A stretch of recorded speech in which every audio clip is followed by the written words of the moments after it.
வணக்கம். ஆன்மீக அன்பு நெஞ்சங்களுக்கு சங்கர சுப்பிரமணியத்தின் அன்பார்ந்த வணக்கங்கள்.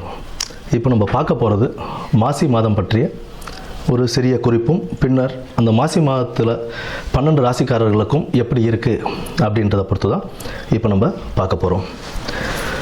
இந்த மாசி மாதம் அப்படின்னு எதுக்கு ரொம்ப சிறப்பு வாய்ந்ததாக இருக்குது அப்படின்னு பார்த்தோம்னா, ஆன்மீகம் மற்றும் தெய்வ வழிபாடுகள், ஆன்மீகம் சார்ந்த எந்த ஒரு காரியங்கள் செய்கிறதாக இருந்தாலும் தெய்வ வழிபாடுகளுக்கு உகந்த ஒரு மாதமாக இந்த மாசி மாதம் ஒரு சிறப்பான மாதமாகவே இருக்குன்னு நம்ம சொல்லலாம். இதில் முக்கியமாக என்ன அப்படின்னு பார்த்தோம்னா, விஷ்ணுபதி புண்ணிய காலம்னு சொல்லுவோம். விஷ்ணுபதி புண்ணிய காலம் அப்படின்றது மாசி 1ஆம் தேதி, அதாவது 13ஆம் தேதி மாசி மாத பிறப்பு அன்னைக்கு நமக்கு பின்னிரவு, அதாவது விடியற் காலை அந்த 1:30 மணின்னு சொல்லுவோம் இல்லைங்களா, 1:30 மணிலேருந்து காலை 10:30 மணிக்குள்ளே விஷ்ணு பகவானை நம்ம வழிபடுறதுனால அந்த நேரத்தில் நம்ம வழிபடும் போது நம்மளுடைய 7 ஜென்ம பாவங்களும் தீரும் அப்படின்றது ஒரு நம்பிக்கையாகவே இருக்குது நமக்கு. மேற்படி செல்வ வளமும் எல்லாமே நமக்கு கிடைக்கும் அப்படின்ற ஒரு இதுவும் உண்டு. விஷ்ணு பகவானை துளசி மாலை அணிவித்து நம்ம வழிபட்டுக்கிட்டு வந்தோம். பெருமாள் விஷ்ணு துளசி மாலை அணிவித்து அந்த விடியற் காலை 1:30 மணியிலிருந்து 10:30 மணிக்குள், காலைல 10:30 மணிக்குள்ளே நம்ம வணங்கிட்டு வரும்போது நமக்கு உண்டான செல்வ வளமும் கிடைக்கும் அப்படின்றது சொல்கிறாங்க. குடும்பத்தில் ஒரு மகிழ்ச்சியும் நிலவும், இருக்கிற பிரச்சனைகள்லாம் படிப்படியாக குறைய ஆரம்பிக்கும்.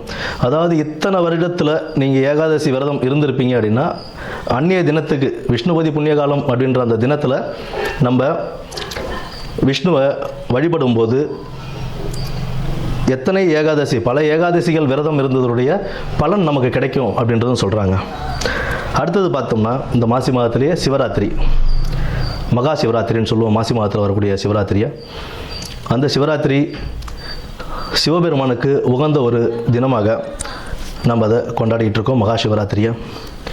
அடுத்து மாசி மகம், அம்பிகை ஜனிச்ச நாளாக அந்த மாசி மகத்தை நம்ம வணங்கிக்கிட்டு வரோம்.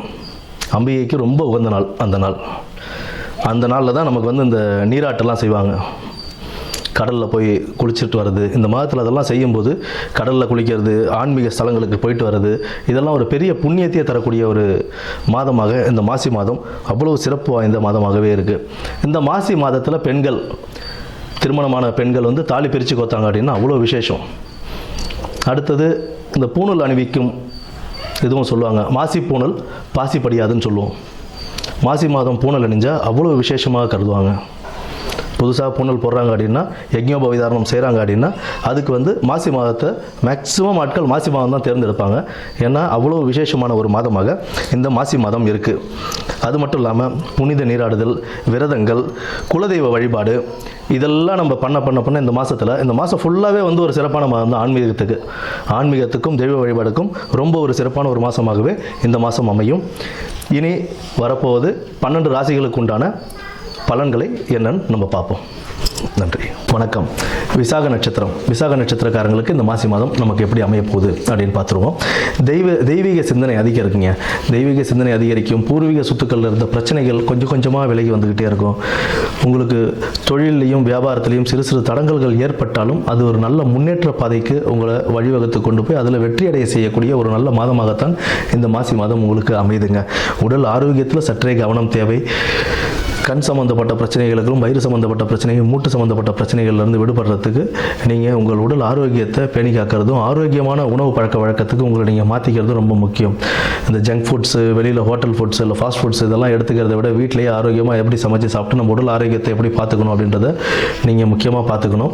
அது உங்களுக்கு உடல் ஆரோக்கியத்தை மேம்படுத்தி கொடுக்கக்கூடிய ஒரு மாதமாக இந்த மாசி மாதம் அமையும். கணவன் மனைவிக்கிடையே இருந்த கருத்து வேறுபாடுகள் விலகி ஒரு பரஸ்பர அண்டர்ஸ்டாண்டிங்க்கு நீங்கள் வரக்கூடிய ஒரு மாதமாகத்தான் இந்த மாசி மாதம் உங்களுக்கு அமையுதுங்க. கல்வியில் மாணவர்கள் கொஞ்சம் கஷ்டப்பட்டு தான் முன்னேறக்கூடிய ஒரு சுச்சுவேஷன். அவங்களுடைய அவங்க எந்த முயற்சி எடுத்தாலும் அவங்களுடைய கடின உழைப்பு அவங்கள நல்லபடியாக ஒரு நல்ல மதிப்பெண் எடுக்கக்கூடிய ஒரு இடத்திற்கு கொண்டு செல்லும் அப்படின்றதுல எந்த ஒரு ஐயமும் இல்லை. அதனால் மாணவர்களின் கடின உழைப்பு அவர்களின் கல்வியை மேம்படுத்துவதற்கான ஒரு நல்ல வாய்ப்பாக அமையும்.